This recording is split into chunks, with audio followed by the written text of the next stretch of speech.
इसी बीच एक बड़ी खबर आ रही है। मथुरा में बागेश्वर बाबा का बेतुका बयान सामने आया। मंदिरों और मस्जिदों को में बजे राष्ट्रगान बाबा बागेश्वर की तरफ से कहा गया, तब पता चलेगा कौन वतन परस्त है। बाबा बागेश्वर की तरफ से ये बयान है। आपको बता दें कि मुतनज़ा बयानों को लेकर चर्चा में रहते हैं बाबा बागेश्वर, और एक बार फिर से कृष्ण शास्त्री बाबा बागेश्वर की तरफ से ये बड़ा बयान दिया गया है।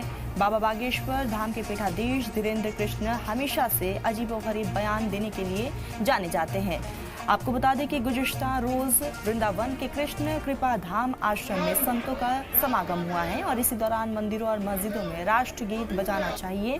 ये दिखाने के लिए होना चाहिए कि कौन इस वतन से प्यार करता है और कौन नहीं। वाज़ेह कर दें कि धीरेन्द्र कृष्ण शास्त्री हमेशा से अपने मुतनज़ा और अजीब बयानों की वजह से सुर्खियों में रहते हैं। इससे पहले उन्होंने ख़वातीन को लेकर भी बयान दिए थे, जिसकी वजह से उन्हें सोशल मीडिया पर काफ़ी ट्रोलिंग का सामना करना पड़ा था।